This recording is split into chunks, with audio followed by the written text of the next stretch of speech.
Hello my dears, and welcome back to my corner of the internet. I'm Shannon, and today we have another book talk video to share with you guys. And today we are talking about Rick Calls by Tessa Bailey.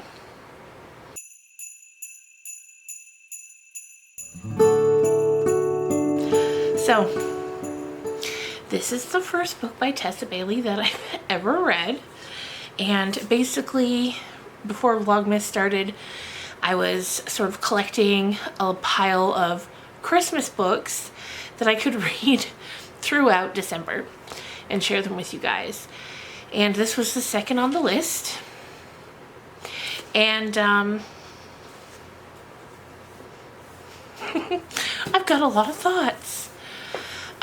First of all, I don't generally read a lot of romance unless it's Christmas time. So I've read my fair share of cheesy Christmas novels. I've got no problem with it at Christmas time. But this actually pleasantly surprised me.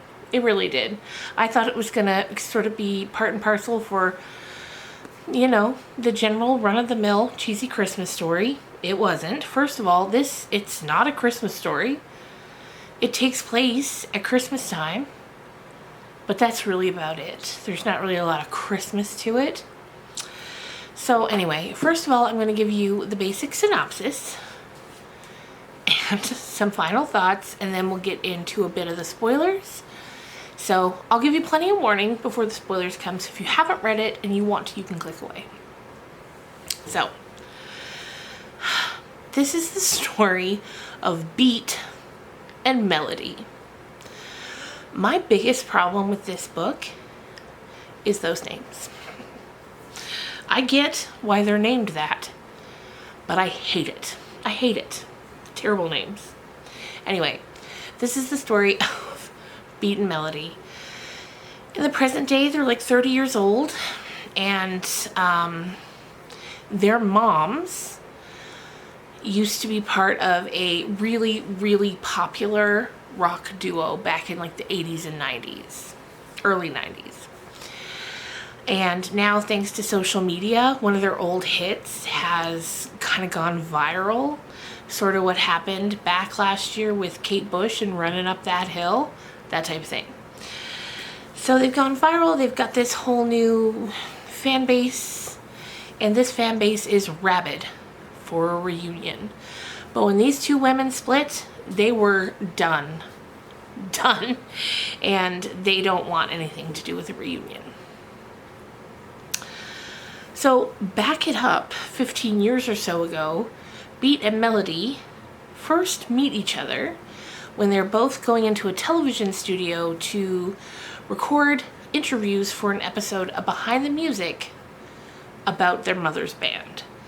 They meet for minutes, that's it, when they're 16 years old, and that's it. And then they both become obsessed with each other for the next 15 years. Before parting that day, they exchanged numbers, but neither of them ever called. So now it's like 15 years later, they're obsessed, okay? So we learned that Beat has been being blackmailed by someone for large sums of money. Every few years, this person resurfaces and wants a ton of money. This year, he wants $800,000. Beat doesn't have that. And so he starts trying to figure out how he's going to come up with that kind of money. One day, when going through his emails, he sees that he has been sent a message from a producer who wants to do a reality show with him, which culminates in the reunion of his mother's band. So he says he doesn't want to do it without Melody, because that would seem, you know, sort of disrespectful. And so this leads to them converging. And the reason he even entertains the idea is because the production company, the network, offers him $1 million and Melody $1 million. But getting that $1 million depends on the reunion happening on Christmas Eve. That's how Christmas comes into this. And so they have 2 weeks to do this. So that's the general premise. The rest of the book is them trying to get that to happen. So, before we get into any spoilers, I will tell you that I enjoyed this more than I thought I would. It's fun. The first about 100 pages are so slow. They're so slow. It's just a lot of repetition of the same thing. Like, can we do this? No. Should we do this? I don't know. Should we do this? I don't know. And I was like, this is going to take forever to get through. But after that, we hit a point where Tessa here, she was like, let's shift this into high gear. And boy, did she. Boy, did she. From there, it goes off the rails in a really fun kind of way. There's scenes that I read that I had to reread to my husband. I was like, you need to listen to this. It's just crazy. So what I liked about it was it wasn't too cheesy. It seemed realistic. People talked the way I think, in general, people tend to talk, more so than when it's a little filtered, how it can be sometimes in romance novels or Christmas novels. I liked that. It's incredibly spicy, which I was not expecting. I didn't realize. And I mean, look at this cover. Look at this sweet little cover. There's nothing to hint that it's going to be spicy on there for me. And I got it at Walmart. So I just imagine some grandma walking in and picking up this book and taking it home and having her socks rocked. Oh my gosh.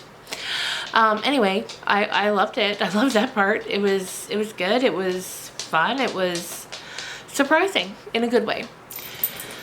So that's all I'll say for now. If you don't want any spoilers, then get on out of here and I'll see you in the next one. Okay, so a few spoilers. Now, first of all, I can't do this as a regular book talk where I'm telling you beat by beat what happens, because a lot of the book is sex scenes. And if I told you about those, well, YouTube wouldn't like that, I don't think. But aside from that, there were some scenes like, okay, so we find out who's blackmailing Beat. I hate saying that name. We find out who's blackmailing Beat, and it's his biological father. So he's got his mom and his dad and a biological father, and his dad doesn't know that he's not the biological father. So because of that, we see Beat really struggle with wanting to keep it private because he doesn't want to destroy his father's heart by finding out he's not Beat's biological father. Which is why I kept thinking, like, okay, if your mother is a multimillionaire member of a very popular girls group from 20-30 years ago, go to her, because Beat's like beating himself up trying to keep meeting the demands of this blackmailer. Go to your mother. Tell her, I need your help. I need you to bail me out of this because I'm being blackmailed about your mistake. But he has this feeling where he really thinks that his life is so privileged that he shouldn't.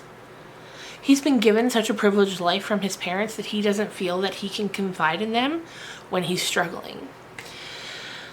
So yeah, it's a whole thing with his biological father.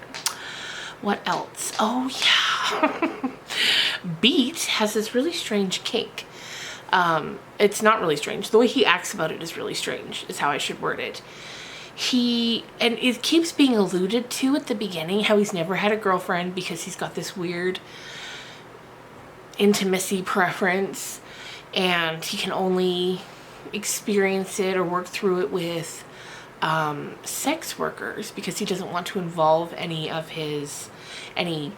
women who could potentially be girlfriends in it. He prefers to have it transactional. And I kept thinking, like, what the hell is he gonna tell us? When we finally get the, like, confessional reveal, it's so mild. It's so mild. that I was like, oh, okay, well, okay. You know, how you feel about it is how you feel about it.